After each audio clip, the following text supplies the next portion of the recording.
Hello, everybody. I'm Chuck Gibson. This is Loveland Beacon Talks, and it is my pleasure today to have with me Chris Cappelletti. And for you listeners, Chris recently, at the end of September and well all the way to the end of October, went on a Camino, a pilgrimage that started in Porto, Portugal. And for her, I will say for her, you'll understand why as we talk about this, ended in Muxia, Spain. It was a great journey. But Chris, some of you here in Loveland are going to recognize the name Chris Cappelletti as part of the combination of people that did the Run Walk, charity walk here in Loveland. She's also been a realtor with, I guess, Remax for 13 years. But anyway, Chris is going to share the story of her pilgrimage today. We're going to focus on that. And so, Chris, welcome to Loveland Beacon Talks. Thanks for joining us today. Thank you. Thanks for having me, and it's always a pleasure to come and share stories with you, Chuck. Well, trust me, this is going to be my pleasure and the listeners' pleasure, because at least I'm very excited and fascinated by the journey you took. I want to start with, it didn't really begin in Porto, Portugal. So where did it begin for you? What was the inspiration to make this Camino pilgrimage? What happened? Yeah, so it's really interesting. So I was at a women's retreat at the very beginning of 2025, and the pivotal shifted question was asked of what would you regret not doing if you died at the end of 25? And that was in January of 2025. And without taking a breath, I said two things. I want to become a life coach, and I want to walk the Camino. It just was apparently something I kind of thought about, but I didn't even think about it. I said those two things. And so that's what instigated the whole, better put this into action. You can't say it and then not do it, right? Absolutely, because it flew so fast out of my mouth that I was like, I got to do these two things. So thankfully, here we are, December 9th of 2025, and I can say that those two things and then some has been accomplished through the year of 2025. What a great thing. What a great position to be in. Like you just said, December 9th, coming, we're moving toward the end of 2025 quickly. And you can look back and not regret what you didn't do. But, I mean, people can't see you because this isn't really a video. We're not doing a TV studio thing. Right. But they can't see your eyes all lit up right now and the big smile on your face. So you're looking back over a wonderful journey that took place. So let's fast forward. So now we kind of know what was the inspiration and what drove you to actually do it. Yeah.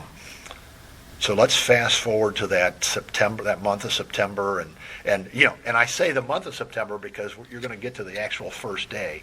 But the month of September you were preparing, and offline here you shared a little bit about. Right. Tell me a little bit about preparing for that journey and what that was like. The packing. No, it's just interesting. So first of all, the Camino is not. It's not a vacation, right? Right. So it is a unique experiential pilgrimage. It's very much people go to the Camino and kind of receive exactly what they're intended to be receiving. So, two things. We're going to talk about the date of how significant that was, or just the packing previous to. Well, start with the packing, because I think people don't know. No, they don't. How different I didn't know. Like you said, you just said the key words. It is not a vacation. Yes. You're not packing for 14 days at the beach or 7 days at the beach or whatever. Tell me about that. So even in the stage of the process of packing was really significant for me because, like I said, I always overpack. No matter what I'm doing, I'm overpacking. And then, because I joke, a girl never knows what a girl's going to want to wear. And so and then I end up wearing like maybe a third of what I typically bring, right? So packing for the Camino became very interesting in the way that I did the Camino. Because you could do transport systems and things like this, but personally, I wanted to carry everything with me. So I initially got a 46-liter backpack that I was fitted for at a Rails and Trails store here in Milford. And then fast forward to a couple of days prior to leaving, I'm watching a ton of videos of how to pack and what to bring, and again, being an overpacker, and traditionally they say only your backpack should only be about 10% of your body weight, and you don't weigh anything anyway.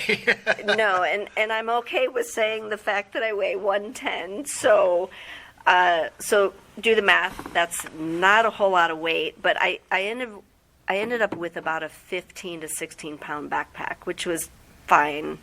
But the process of packing and whittling down in terms of what I kind of thought I needed, and then so bottom line is that I eventually went back to this backpack store, and the guy who graciously helped me, we laid everything out on the table, and he was like, okay, this is what you need. You need like 2 shirts, 2 pants, just all, and really simplified, and even took away probably half of what I thought I was going to continue to still bring.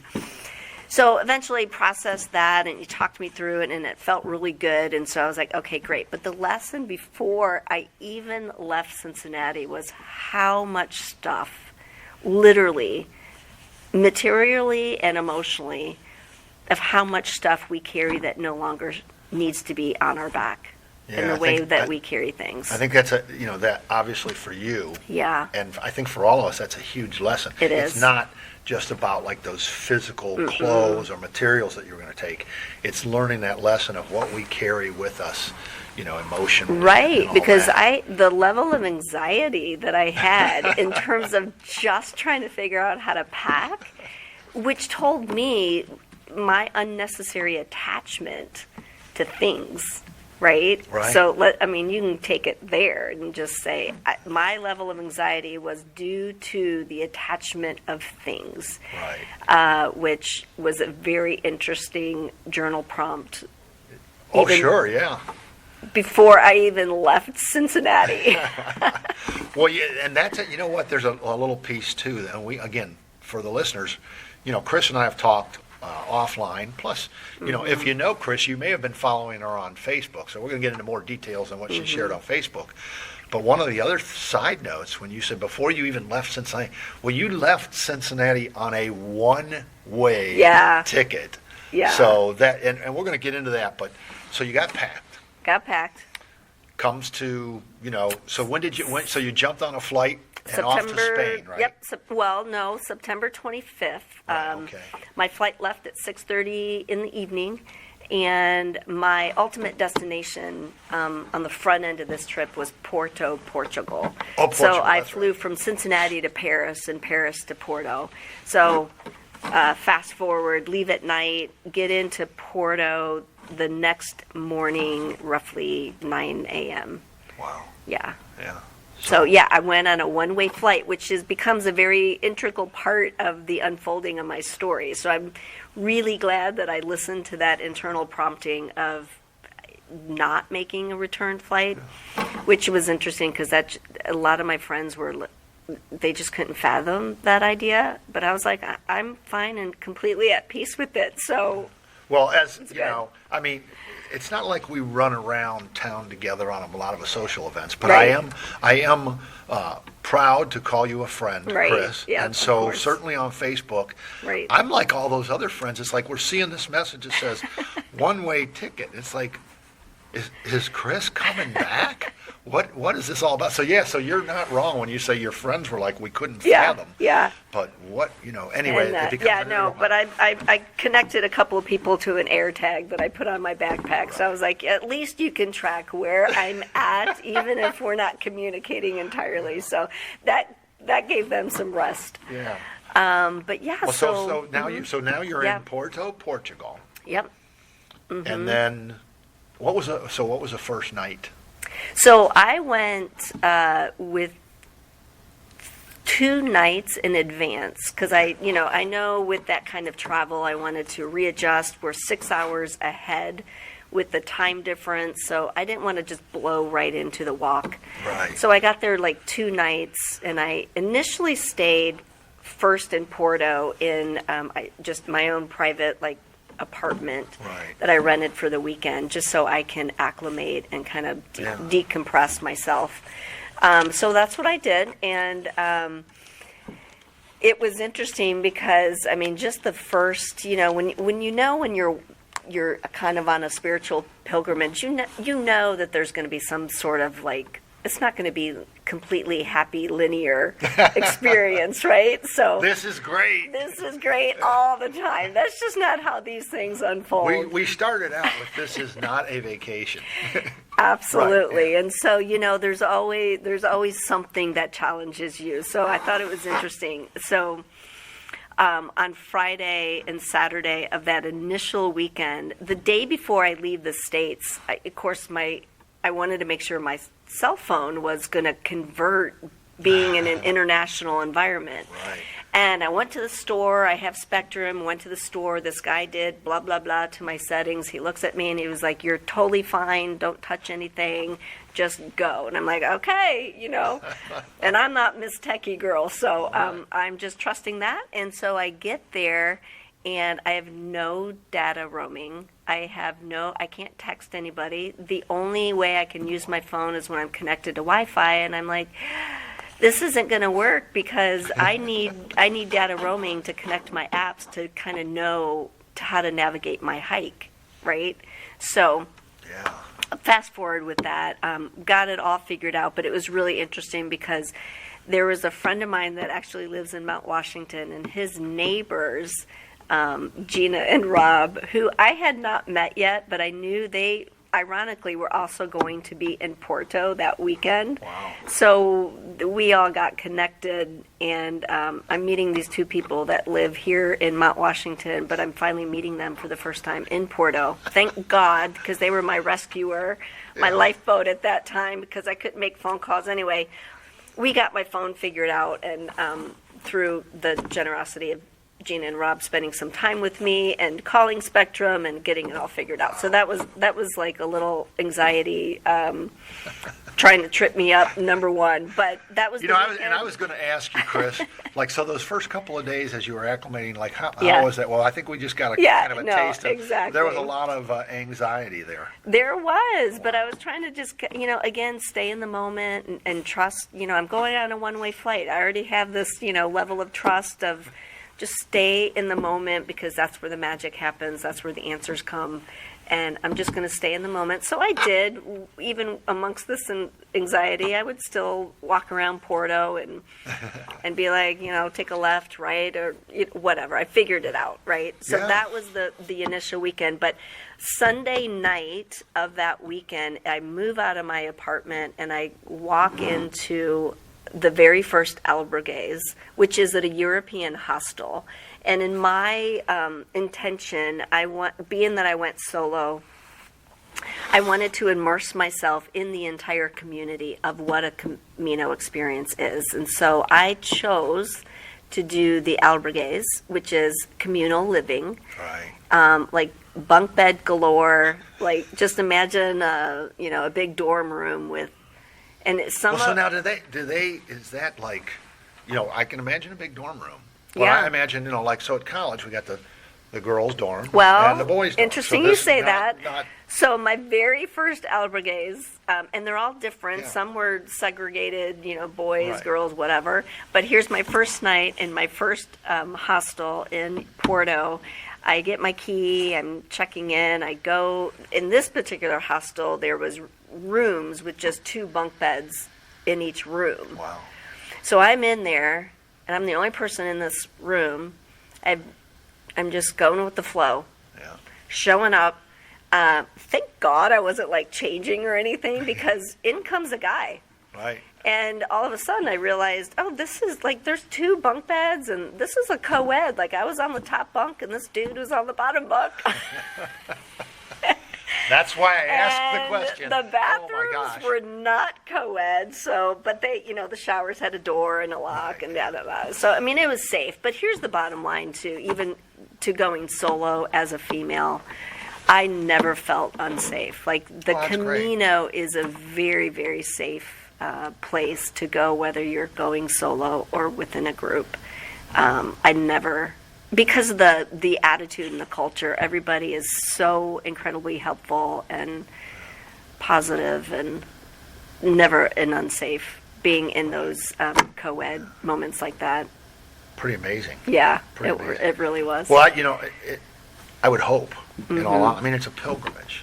Correct. It's kind of not kind of, it is a spiritual journey. Very People much. are taking on purpose. Very much so. Making this Camino walk. Yeah. I didn't mention it in the intro, but this was the St. James Camino, so there's a tie-in right away in terms of the spiritual life, Yeah. your faith life, and things like that. Absolutely. So hopefully it was safe. It was. But it was. I know You one just have thing. to be careful, but but it is very, very safe. And I'm gonna leave this to you because Mm-hmm. I know ultimately there's a significant date in terms of the start date, and Mm-hmm. so whether you want to share some of why that first day was significant or not, that's up to you. But Yeah. you started on a day that had some meaning in your It life. really, really regardless. did. Yeah. And so my entire journey was so incredibly on purpose, and what I received from the Camino was exactly what I needed to receive. But when I booked my logistics in the spring of 2025, the company that I went through, which is called Camino Wonders, they just said, "What time of year do you want to go?" And I just threw out fall, no dates, nothing. And they put something together, and I never really connected the dots until day one of the Camino. So the significance of showing up in my first albergues on September 28th and then taking my very first steps on the Camino was September 29th. And why that's significant is because 2 years prior to this, to the day, I stepped out on a long-term 28-year marriage. Wow. Yeah. So that was a little significant that I'm stepping now onto this Camino journey, which really ultimately ended in somewhat it is over, the healing, Sure. it was like time to turn the page. And so it was really, really impactful to realize the date. Certainly anybody listening that's been through something similar, and there's a variety of reasons Yeah. why something ends Yes. and starts anew. Correct. Whether it's, through divorce Yep. or through the loss of a spouse, through illness or Correct. death or any of that. So there's a lot. People can certainly relate to all of a sudden, for you, the 2 years later on that date, did you, like on the 29th as you were taking those steps, it had landed on you, it occurred to you? It did. Wow. I'm at the Porto Cathedral as to where it starts, navigating the whole beginning of getting all my logistics in place, my app, where's the route, which direction all of it. So I'm not even 10 steps into what I'm doing. And all of a sudden I'm like, huge download. I'm like, holy cow, this is crazy. But, that was good. Yeah. I'm going to put you on the Yeah. spot here. So did you have some tears? There were multiple moments of joy, joyful tears, Right, yeah. Grief release tears, absolutely. Wow, That's yeah. part of healing. That's just, I can feel it. The release. Just sitting across The from beautiful you. release, Which, by yeah. the way, we were Yeah. talking about, was it safe? Well, Yeah. you're here across from me, so you made it safely home, even, ultimately. Yep. Which none of us knew if you were coming home or not. Right, I kept joking, maybe I'll never come home. I don't know. I don't know what God has in store, but God's... You were stirring it up with some of those God, Facebook posts, yeah, but- good. But anyway, so you got going on a walk. Yep. And I hate to call it just a walk, but you began the journey, Right. which was ultimately, and just for the listeners, right off the bat, which was ultimately how many miles did you walk? Yeah, so collectively over the course of almost a month, I walked over 300 miles carrying my unbelievable. backpack. Yeah. And it was probably averaging, I walked anywhere from 12 to sometimes 25 miles in a day, Yeah. depending on the route. And Yeah. Yeah. Well, and again, so, and you mentioned, like, you went solo, and Yep. solo as a female, which is Yep. significant too, I think. I think most women would say that that's significant. I would agree. But so with the people that you met along the way that were also on this journey, on this Camino, were a lot of them, were there other people that were just doing it solo? I'm sure there were.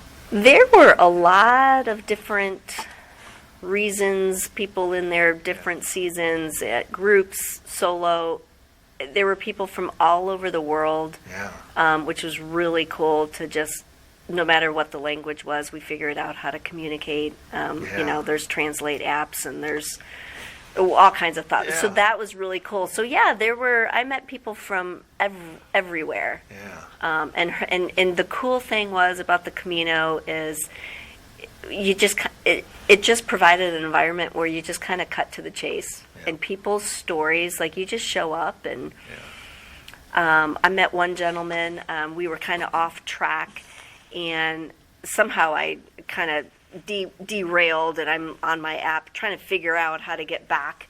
And I turn a corner and there's this gentleman, he was looking at a map and he was apparently, off track as well, and I could tell he was walking the Camino, and I said, hey, we can go figure this out together. And I mean, within 2 minutes, all of a sudden he starts crying and telling me why he's there, and he lost his spouse 13 years ago, and then he just got out of this 8-year relationship, and so he was just grieving. He has this whole grieving. And so you talk about cut the chase. Yeah. I mean, we just got right into it, and I was just like, well, hi, okay, Well, how structured? I mean, it sounds like, obviously there's some structure to it. Yeah. But it sounds like it was pretty, I mean, you get out and start walking the day, and, I mean, was there, we're going to go from here to here? Was somebody telling you? Yeah, no, so the routine is that I did have an itinerary, so I got knew, you. Okay.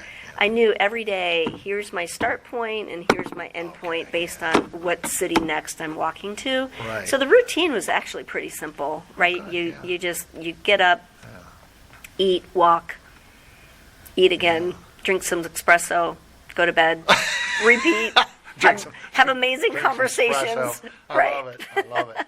Well, so, like, what are some of the things that, like, obviously, I can only imagine how much there was. We're going to have to do this again. Yeah. There's no way we're getting I through could this talk. in the 30 minutes for today. Exactly. Because we're going to run out of time real fast. But a couple of highlights for you and just like the experiences. I think that's what fascinated me when you were sharing some of it on Facebook. Yeah. It's like, I can't wait to hear some of the details of those stories. So, Yeah. obviously day one, like you said, within the first 10 steps, it's like, wow, this is like 2 years to the day. Then, take us from there. through Yeah. some of the walk. Where are we on time anyway? We got we're good? We got Okay. about 7 more minutes. Oh gosh, I that think went so, fast. yeah, Anyway, right. okay, so let's cut to the chase with Yeah. this, right? I think so, yeah. So here's probably the biggest highlight that when I connected the dots of my experience. There were two things, well, several, but one, I was halfway through my Camino walk, and I arrive in a town called Bayona, Spain. Right. And a friend of mine said, hey, when you get to Bayona, make sure you go visit Our Lady of the Rock. Didn't know why, what, but I'm like, okay. So I finally get there, and going to Our Lady of the Rock, it was walking up yet another hill right outside of Bayona, and you're walking through the Stations of the Cross. So it was really beautiful. And you're walking through this journey of the Stations of the Cross. You get to the top of the hill, and there's the cross that we all know of Jesus when he died, and then the 2 other crosses. And then there was this amazing, beautiful, massive statue of Our Lady of the Rock. And you can climb, there was these winding stairs that you could climb inside of the statue. And there was this little landing that was big enough for like 2 people, tops, that you can stand on this landing and literally be next to her face and her hand of holding a rock. So I got up there, and at that moment, I just had this experience where tears. I mean, a total release, and just felt at all. It just and poured just out. cried, and I was like, what is this, right? Who are you? So then I did research, and this is where it becomes really important as to why, going on a one-way flight, because there's something in me that knew not to book that return flight. It just didn't feel comfortable. It felt pushed, and so I listened to that gratefully. And after I had that experience, I started doing my research and understanding how does this play into the Camino and what's the connections of St. James and the pilgrimage of carrying his body right out to Santiago de Compostela is where his body remains within that cathedral. And Our Lady of the Boat really signifies where she put his body literally on this big stone boat. But it was stone. It was the rock. Right. So she was the rock and put his body, and through the Atlantic Ocean, he just miraculously navigated and ended up in Muxia, Spain. So again, my one-way flight, I do my research, I have this amazing experience. I'm like, I was originally going to end in Finisterre, but I'm like, I got to go to Muxia, like hands down. I can't miss this, right? Right. So long story short, then I continue my hikes. I have amazing days, experiences. I get to Finisterre. Finisterre is traditionally referred to as the end of the physical end of the Camino. It's commonly referred to as the end of the world. It is beautiful. It's amazing. You hike up to this lighthouse. You're supposed to experience these incredible sunsets. Well, that particular night, there was no sunset for me to experience. I get to the lighthouse. I do all the things, right? Yeah. But I knew that was okay because my journey wasn't over. I knew it because I'm going to the next day. I think it was like a 20-mile hike to Muxia. And when I went and that's the extension. So when I say Finisterre and Muxia, I had already been through Santiago. Right. So I had spent a couple of days. Which is where typically for everybody it yeah, happens. that's usually the pivotal end where everyone's like, people yay, that I are made listening to this, because of the way we format, they'll be able to see some of the images that you're talking about. Yeah, and we'll be able to see the cathedral Correct. and all that. So, right. So I had Chris my is moment. going to share some of those with us. Yeah, so and I had my moment in Santiago, and that's a whole nother conversation. If anybody knows what a Bontefiermo is, which is unusually experienced. I was blessed with seeing the Bontefiermo 3 out of 4 masses that I attended at the Santiago. But that's a whole other story, right? Yeah. Well, you know what? And we're we're going to get together again and talk some more about yeah, it. So yeah. Save that one. Here's the bottom line, and respecting our time. So that's Finisterre is commonly, the end of the world, physical end of the Camino, but now I've had this spiritual experience and I need to go see what Muxia is all about. Right. So I go to Muxia and I get my most amazing sunset. Oh, wow. Which I'll share with pictures. Right. And I knew at that point it had been done. Like the journey was done. Right. Sort of, because I had extended something else. Right. And thank God I didn't have that structure. But I'm just going to, if I can, read this. Yeah, no, please do. And before you do that, I want you to throw something in because we didn't want to miss this. So this has meant a lot to you. Yes. Obviously. Yeah. And one of the things, and it's changed you. Yeah. Without a doubt. But I want you, because I don't want to cut you short of telling us a little bit about the fact that you're going to help lead. Oh, yeah, thank you. So but if you want to do that, if you want to read that first, but then make sure you tell us about what's coming up next. Okay, I'm just going to read this because I think this explains Our Lady of the Boat of Muxia better than I could, and it'll be a lot simpler. But anyway, here we are, standing at the edge of the world, because this is at the in the Atlantic Ocean, at the tip-top place of Spain. Standing at the edge of the world where the land surrenders to the sea, I remember that every ending carries a beginning hidden within it. Here, where St. James once faltered, you came to him, our Blessed Mother, not in glory, but in a boat carved from stone, solid and steadfast, floating where it should have sunk. You came to remind him and all of us that grace travels even through the impossibilities. Your boat, Our Lady, is faith that holds steady through storm. Your presence on these rocks tells me that what feels like the wreckage of my past, may truth be the vessel that carries me forward. Today, I bring what I must release, grief, love, memories, vows, and place them in your keeping. May the sea receive them as an offering of trust. May the wind carry me into peace, and may my heart, like your stone boat, rise above what once should have sunk me. Wow. Great words. Beautiful, right? Great words. So it is tremendously pivotal in my life, and so I am now I'm becoming a transformational life coach, and I now am leading 2 pilgrimages in 2026 that are organized with the same company who organized me. So that we will reveal more information. The spring pilgrimage is, and don't quote me on these dates, I'll get them to you, and if Right. you want to write No, them yeah, down, well, but it's toward the end of May. Well, we are going to talk again, so you can be very specific next time. And I recognize here in the States that not everybody has the luxury of taking a month. Because I'm self-employed, I can. But the pilgrimages are only really going to be about 7 to 8 days, going from probably Bayona to Santiago de Compostela, and then offering, if they want to go on the extension from Santiago to Muxia, that would be an additional leg. Right. So right. we're gonna offer that. So so now I'm leading, and Are with you- that, Yeah.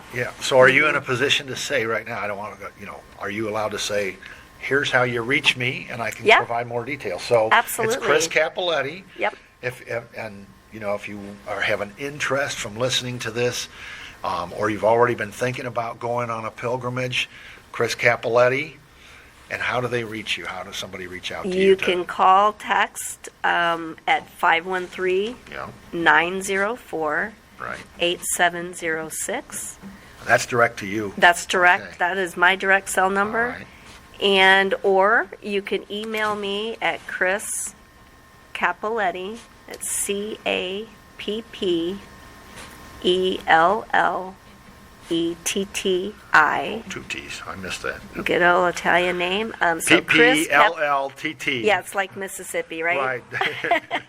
So P-P-L-L-T-T. yes. Right. Chris Cappelletti 44 at At gmail.com. Gmail. All right. So we've got the phone number, 513-904-8706, or Chris Cappelletti 44 at Gmail. And that's Chris Cappelletti, as she said, CAPPELLETTI. And Chris is CHRIS. Right. Yep. Yeah. Yep. And Yeah. good thing Reach you said that, out. because some people don't know if that's a CHR or just CR. Yeah. No. But Correct. it's- And if you want, also, like I said, I want to. If I can share this and what the Camino is at various churches and environments and groups, totally right, willing yeah. to do that as well. So Yeah, I know you just recently spoke. Mm-hmm. I think this past Friday night you kind of were with a group. Is that Mm-hmm, right? Yeah. So we'll share some more, because the fascinating stories of the overall journey we kind of skimmed over Mm-hmm. today. So if you will, we'd love to have you back on Loveland Beacon Talks. absolutely, Great. It's an honor to share what's possible. So Yeah, keep going great. on a one-way flight.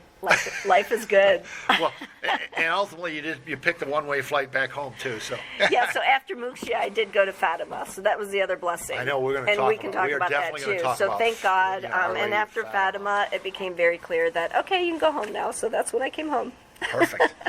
Well, Chris, sadly we're out of time Yeah. today, but thank you so much for joining us here on Loveland Beacon Talks, and I cannot wait to hear some more.